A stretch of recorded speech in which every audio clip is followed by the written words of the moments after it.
ये झलकियां देखिए जिसमें एक बाप अपना सिर पकड़े फफक फफक कर रो रहा है। वहीं उसके आसपास खड़े लोगों की आंखों में दुखों का सैलाब देखने को मिल रहा है, जिसे बाहर आने से रोकने की कोशिश वे किसी तरह कर रहे हैं। ये हाल है सेना के एक जवान के घर का, जिसने एक भयंकर हादसे में अपनी जान गंवा दी। बात ये हुई कि बेटे आपके मैं बच्चों को ले जा रहा हूँ, उसके बाद मैं आपको घुमाने के लिए जाऊँ, ये बात हुई थी।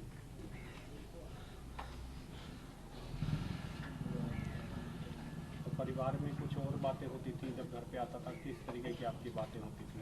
अब यही बातें होती थी, अब के ये काम कराऊंगा, अब के ये कराऊंगा, गाड़ी लेऊंगा, उसके बाद में ये इसमें टाइल लगवा दूंगा मकान में सब, और आपको कोई परेशानी नहीं होगी, सब आप बैठे रहना, कुछ नहीं होता ना,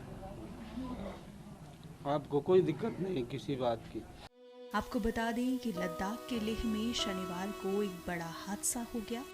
सेना का एक वाहन सड़क से फिसलकर एक गहरी खाई में जा गिरा, जिसमें 9 सैनिकों की जान चली गई।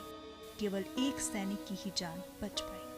इस पर कई रक्षा विशेषज्ञों ने बात की है, जानिए उनका क्या कहना है। परम पिता परमेश्वर से प्रार्थना करता हूँ कि उनकी आत्मा को शांति दे। दूसरी बात, ये बहुत दुखद घटना है। देखिए, ये खाली राष्ट्र के मतलब आर्मी को ही झटका नहीं लगता है, ये पूरे परिवार को इस परिस्थिति का सामना करना पड़ता है, पूरा परिवार सफ़र करता है। अब सवाल पैदा होता है कि ये एक्सीडेंट हुआ कैसे, ये दुर्घटना हुई कैसे। कोर्ट ऑफ इंक्वायरी तो फाइनलाइज्ड अपना फाइंडिंग्स देगी, बताएगी कि क्या कारण हुआ, किसके वजह से, एग्जैक्ट कारण क्या था, वो तो कोर्ट ऑफ इंक्वायरी करेगी। लेकिन हम लोग यहाँ बैठ के अनुमान लगा सकते हैं। और लेह में मैंने नौकरी किया है, क्यारी में बहुत बार मैं जाता रहा था, मैं चंगला पास भी गया, तो ये एरिया मुझे ज्ञात है, इस एरिया के बारे में पूरी तरह से। तो बहुत ही कठिन टेरेन है, रोड का शार्प टर्न्स है, शार्प टर्न्स में तो एक्सीडेंट का कारण मेरे अनुसार लगता है क्या क्या संभावना है। पहला, क्या ये ड्राइवर का एरर है, क्या ये ब्रेक फेलियर है, क्या गाड़ी स्किड की है, क्या गाड़ी दूसरे गाड़ी को या सिविलियंस को जो आ रहा होगा बहुत तेज़ रफ्तार से, उसको बचाने के लिए स्टीयरिंग घुमाई और वो गड्ढे में चली गई। तो ये सब संभावना हो सकता है। साबोटाज का भी लोग कह सकते हैं एंगल, बट मुझे नहीं लगता है कि इस एक्सीडेंट में साबोटाज का हाथ है। लेकिन कोर्ट ऑफ इंक्वायरी तो इस बिंदु पे भी चिंतन करेगी।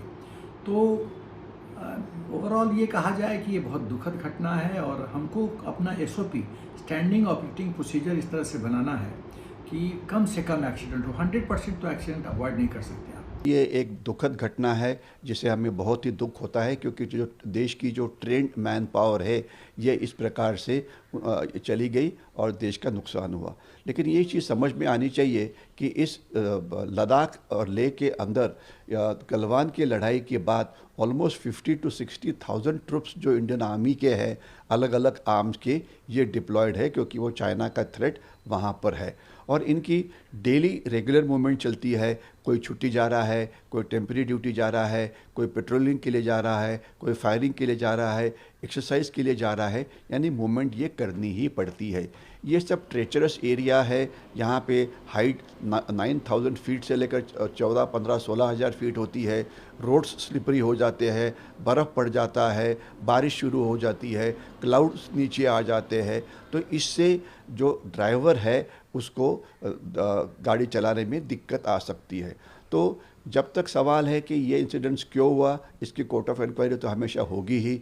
कोई कारण, जो नए कारण है, इसका पता लगाया जाएगा। जो मूवमेंट के जो आजकल के रूल्स है, जिसे हम SOP बोल सकते हैं, स्टैंडर्ड ऑपरेटिंग प्रोसीजर बोल सकते हैं, वो रिव्यू की जाएगी कि जल्दी से जल्दी होना चाहिए, और कोई गलती हो गई है तो इसे जरूर दुरुस्त करना चाहिए। सबसे बड़ी बात ये है, ये बताने की कोशिश करेंगे कि ये बड़ा टेक्निकल मामला हो जाता है जब आप इसको ऑपरेशनलाइज करते हैं।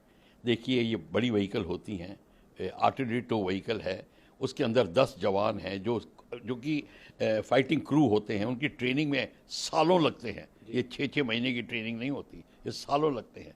इनको आपने खोना इस तरीके से, तो देखना पड़ेगा इंक्वायरी जब होगी कि क्या इसमें कोई टेक्निकल फॉल्ट था, इस व्हीकल की पिछली रिपेयर कब हुई थी, इसमें कोई ब्रेक्स की कंडीशन क्या थी, क्या ऐसी कोई शिकायत थी, टायर्स की कंडीशन क्या थी, क्या इसमें कोई शिकायत थी, अगर स्नो थी तो क्या एंटी स्किड डिवाइस था, एंटी जो स्नो के ऊपर चेंज लगाते हैं और कई चीज़ें होती हैं और मॉडर्न टेक्निक्स आ गई हैं, क्या उसका इस्तेमाल हो रहा था कि नहीं, ड्राइवर की मेंटल कंडीशन क्या थी, वो पिछले कब सोया था, उसने कितनी नींद ली थी, उसकी हेल्थ कैसी थी, ये सारी की सारी चीज़ें इसमें आएंगी। मैं आपको बता दूं, ये ऐसी साधारण सी इंक्वायरी नहीं है कि कोई भी आके खाना पूर्ति करके बैठ जाए, नहीं, ऐसा नहीं होगा। और इंक्वायरी की हम आशा करते हैं कि इंक्वायरी की पूरी रिपोर्ट भी सामने आए ताकि पता चले। और मीडिया का काम है कि अब मीडिया पूछे सरकार से कि अब वो जो उस तारीख को आपका एक्सीडेंट हुआ उसकी रिपोर्ट कहाँ है, ये ज़रूर होना चाहिए।